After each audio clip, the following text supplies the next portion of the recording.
We're here in the Lego store with Eric Nagel, also known as the Sex Bagel.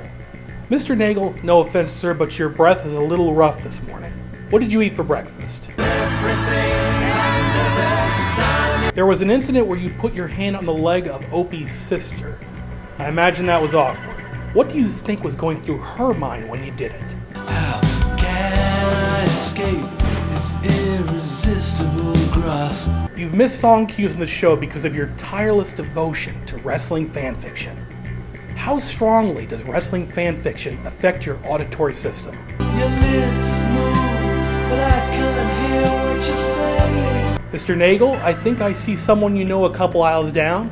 That is Paul Hargis, isn't it? Leave them kids alone. I thought so.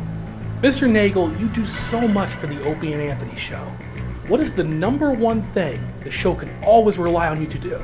Arriving late. Speaking of late, someone else you know just walked by, Sally No Drive. Sal, what can you add to this interview that would entertain the audience? Nothing at all.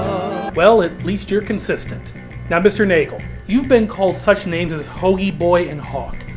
Any names you've been called by the staff that haven't made the air? Pink man. You look really unhappy. I hope none of my questions upset you. What's wrong?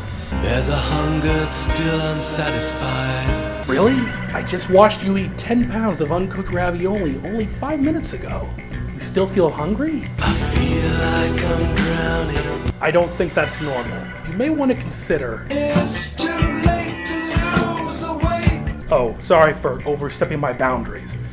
When you're being made fun of on the show, guys really seem to pile on. What are you thinking when you're under the bus? Shorter of breath, and one day closer to death. When you die, what do you think people will most remember you for? Eating, sleeping. I have to say I'm very impressed with your honest answers. Is there any important question you think I missed? Would you like something to eat? One last thing before we end this interview. I just got word that Opie and Jim are listening and have said that once again they hate Confident Erock. What is your response to them? Go fuck myself. Thank you for your time, Eric. Hello, is there anybody in there? Just not if you can hear me. Is there anyone home? Come on down. Any comments, anybody? No?